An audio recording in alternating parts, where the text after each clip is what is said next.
Halo para pembaca yang budiman, ketemu lagi dengan saya Chandra di konten Pak DBB ya, pakai demonstrasi bantuan eliminasi BAK dan BAB. Sebelumnya, Assalamualaikum warahmatullahi wabarakatuh, selamat siang dan salam sejahtera bagi kita semua. Baik, teman-teman, para pembaca, saya sedang ada di Fakultas Keperawatan dalam membuat konten ini ya. Tepatnya saya sedang di depannya laboratorium kritis, perawatan kritis ya. Apakah teman-teman nggak ada yang kangen ya ngampus? Pasti kangen ya. Tapi tahan dulu ya.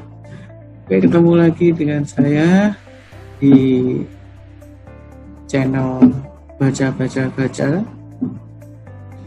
Baik, kali ini videonya tentang klarifikasi ya, memberi jawaban dari sekian pertanyaan yang terkumpul di Pak DBB, baik dari part 1 sampai part 5 ya.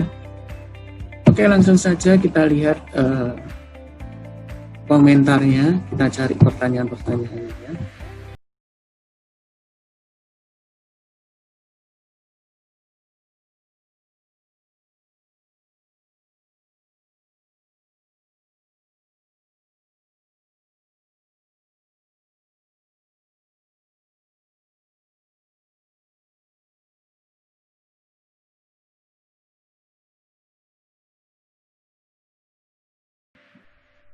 Sangat baru ya, dan butuh pengembangan dan dukungan dari para pembaca menjadi motivasi kami untuk semakin berkembang ya. Sudah ikuti ini IG kami ya di baca.official, ada di deskripsi nanti. Ikuti terus, akan ada banyak konten-konten lain yang bermanfaat ya. Oke, yang pertama kita lihat dari part 5 Pak DBB. Komentarnya tidak ada ya, saya lihat di sini ya. Oke, kita lewati ya. Beberapa komentar ini langsung aja ya, kita buka komentarnya ya dari sini.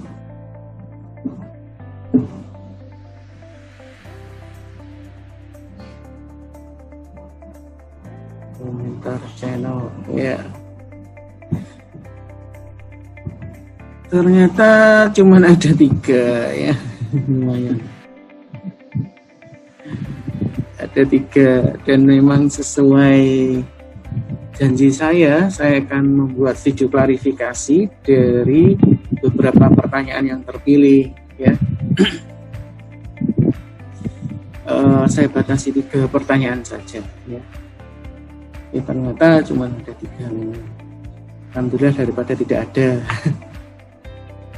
Saya harus tetap pakai masker ya teman-teman, meski sendirian di sini ya, di depan lab kritis ini. Jadi mohon izin ya. Oke, yang pertama kita baca pertanyaannya dari Zurinda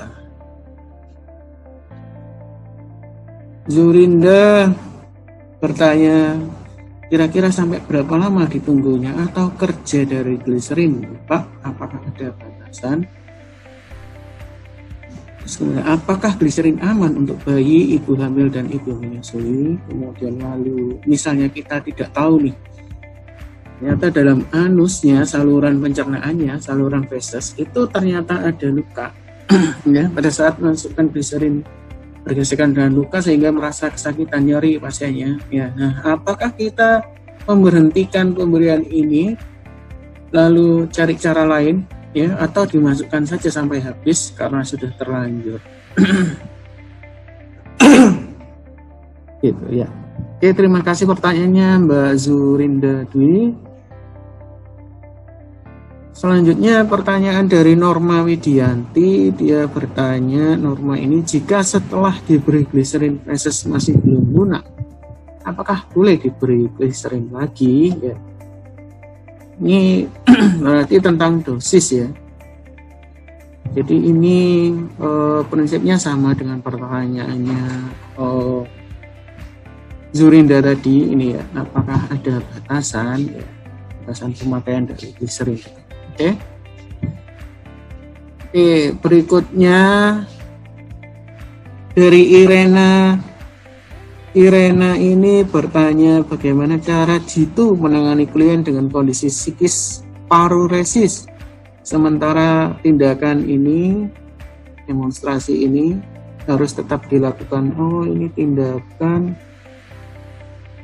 Oh iya, ini terkait di videonya, video tentang prosedur pemenuhan kebutuhan eliminasi urin. Jadi demonstrasi, jadi di demonstrasi urin.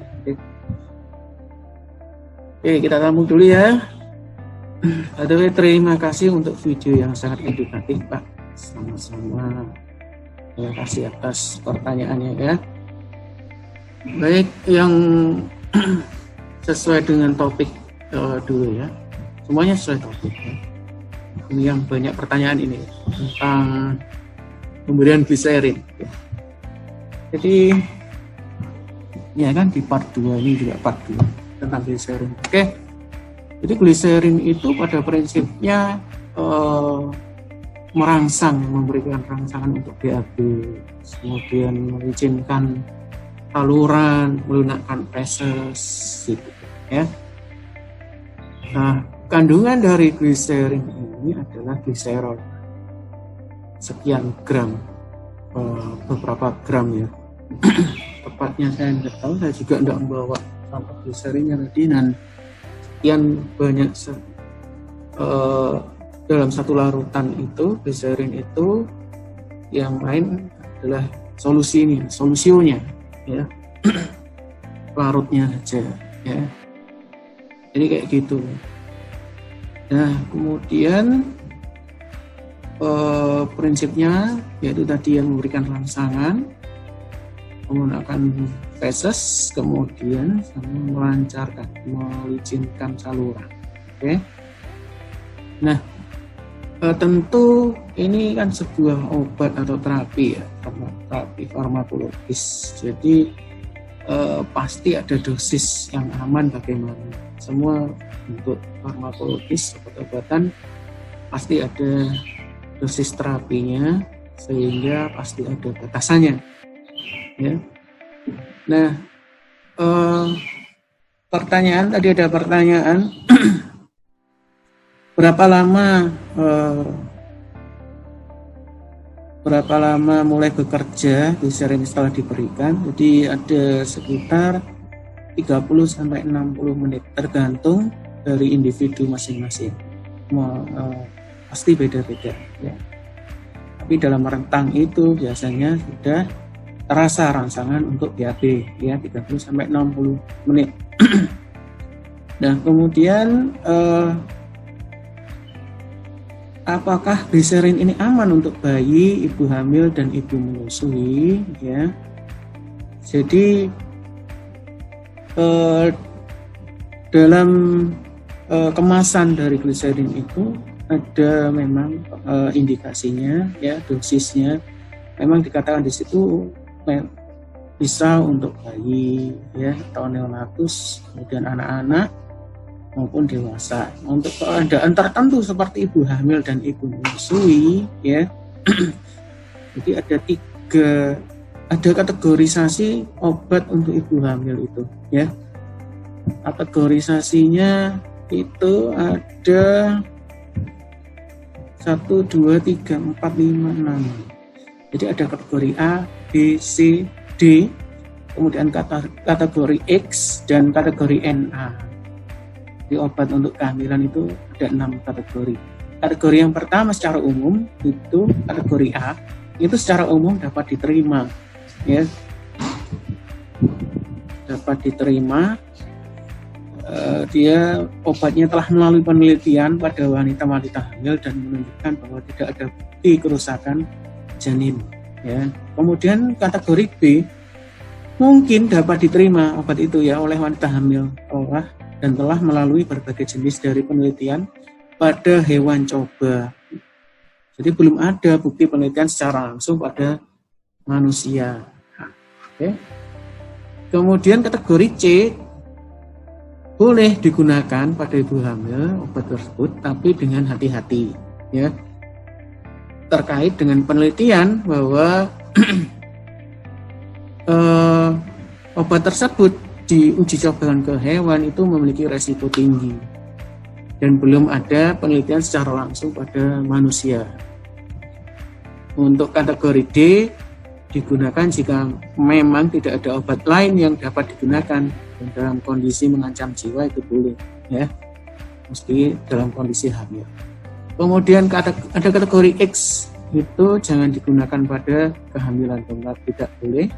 Kemudian ada kategori NA, tidak ada keterangan informasi apapun tentang obat tersebut jika digunakan oleh ibu hamil. Oke?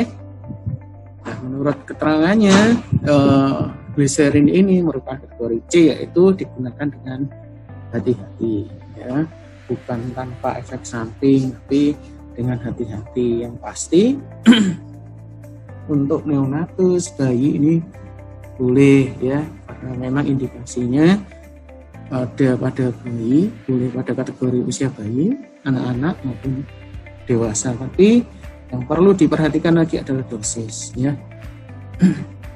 Dosis pemberian ini adalah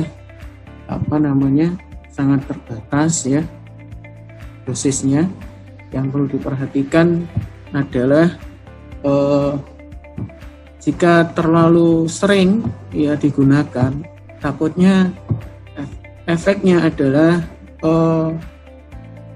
ini jadi lebih tidak efektif, efektivitasnya menjadi berkurang dari obat itu, ya, efektivitasnya menjadi berkurang terhadap individu itu, ya, karena pemakaian yang terlalu sering. Oke. Nah, penggunaan Glycerin ini bukan berarti tanpa kontraindikasi. Seperti misal yang ditanyakan tadi, ada jika ada luka, ya. Jadi beberapa kontraindikasi yang perlu saya jelaskan di sini dari pemberian Glycerin yang berkaitan dengan memasukkan sesuatu lewat lubang anus. Jadi ada beberapa kontraindikasi pemberian Glycerin ini, seperti pasien dengan perdarahan. Nah, adanya luka itu kan berarti ada perdarahan, apalagi di saluran feses, ya. Ini tidak boleh. Oke. Kemudian ada kontraksi yang kuat atau pembukaan. Ini terjadi pada ibu hamil yang jelang partus, ya. Jadi tidak boleh diberikan Glycerin pada ibu hamil yang jelang partus, jelang melahirkan. Kenapa? Karena biasanya memang reaksinya, reaksi fisiologis orang mau melahirkan itu kontraksinya kuat, ya. Kemudian terjadi pembukaan. Nah, tanda pembukaan itu termasuk diantaranya adalah pasien itu merasa ingin BAB, ya. Ingin BAB. Kalau pada orang primipara itu maksudnya orang ibu hamil yang pertama, ya, pertama kali melahirkan, itu paling, ya, dia salah berespon, ya, dia fisiologis itu perasaan fisiologis, ya. Jadi dia beresponnya salah, padahal itu yang dirasakan adalah pengen melahirkan, bayinya mau keluar, tapi yang dirasakan adalah pengen BAB, seperti itu, ya. Kemudian pada pasien dengan sakit jantung, Terus kemudian ada obstruksi tentunya, kalau ada sumbatan, hambatan pada waktu masukkan janganlah ya, jangan. Karena itu perlu pengkajian yang lebih holistik lagi sebelum melakukan prosedur ini, meskipun dokter bisa jadi meresepkan untuk terapi untuk glycerin ya. Oke, kemudian pertanyaan berikutnya adalah norma ya, setelah diberi glycerin basis masih belum lunak, apakah boleh ya? Iya, itu tadi diperhatikan dosis satu ya, kolaborasi dengan dokter ya sebelum pemberian berulang. Yang pasti ya, jangan terlalu sering, nanti berkurang efektivitas obat ini terhadap individu itu ya. Kemudian pertanyaan terakhir dari Irena ini sangat menarik sekali ya.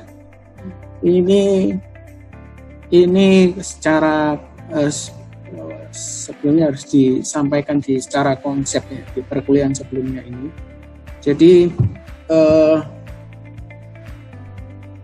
paresis itu semacam shy bladder syndrome atau kecemasan ya.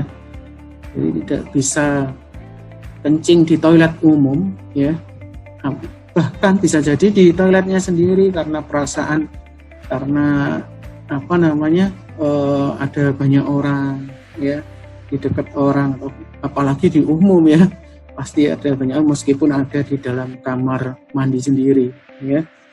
Jadi perasaan itu membuat cemas sehingga berpengaruh pada berespon pada otot kandung kemihnya ya. Jadi hal ini merupakan sebuah gangguan, sebuah fobia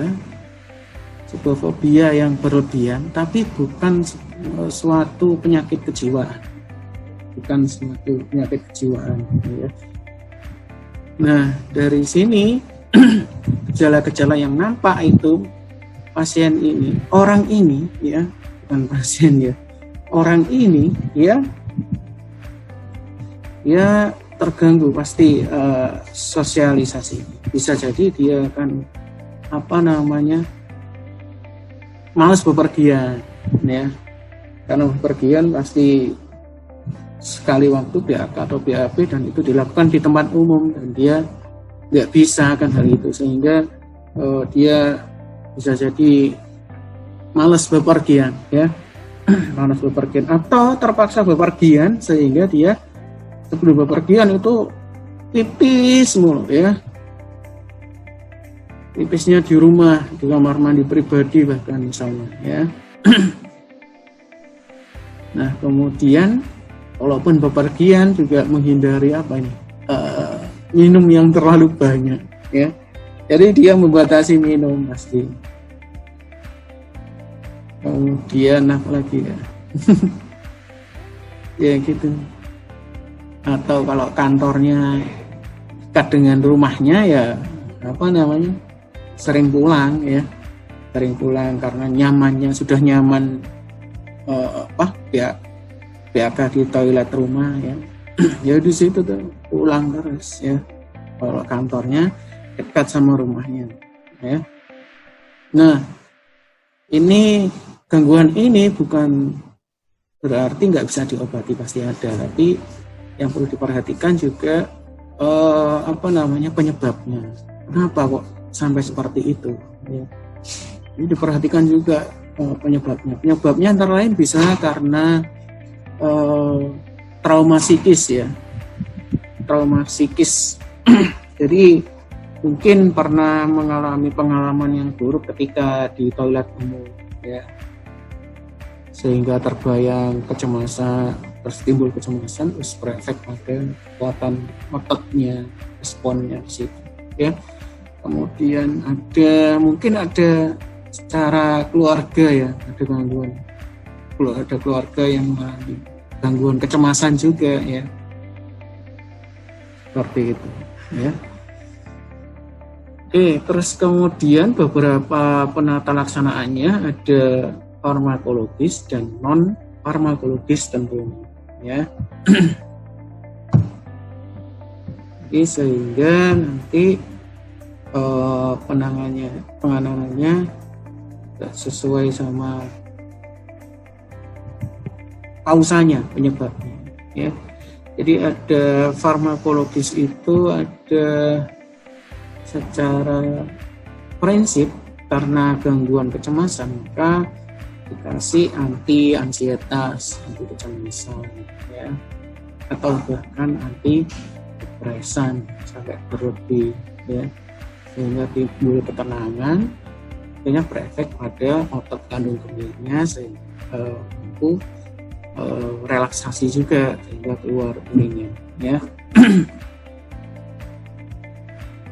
Nah, kemudian untuk yang non farmakologis itu bisa dengan karena ini berkaitan dengan psikologis, berarti dengan psikoterapi, ya, terapi psikologis yang ditujukan untuk mengurangi kecemasan, perasaan itu, ya. Jadi seperti itu. Atau juga terapi seperti ini perlu juga diikuti terus, ya, selain dengan psikologis juga sampai ke keluar perilakunya seperti apa, ya, sehingga terapinya berkelanjutan, dilatih secara berkesinambungan, ya, sehingga muncul perilaku kognitif yang positif sehingga berubah cara pikirnya sehingga perilakunya juga, ya, sehingga harapannya paroresis ini tidak terjadi atau dapat dikurangi, ya, sehingga pelan-pelan mulai terbiasa seperti itu, sehingga traumanya, kecemasannya menjadi berkurang ketika buang air di toilet umum maupun toilet sendiri bahkan, ya.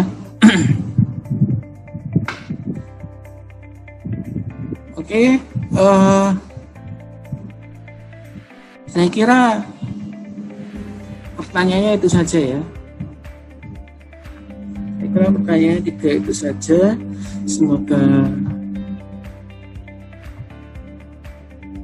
Semoga bisa menjawab dari pertanyaan-pertanyaan yang ada. Ya, terus kemudian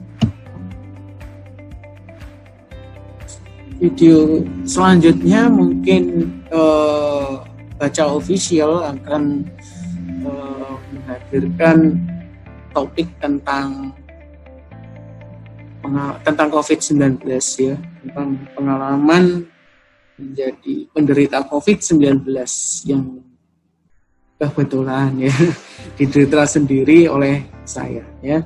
Jadi nantikan terus video-videonya dari channel baca dan IG baca.official. Sekian, terima kasih atas perhatiannya. Mohon maaf. Assalamualaikum warahmatullahi wabarakatuh. Selamat siang dan salam sejahtera.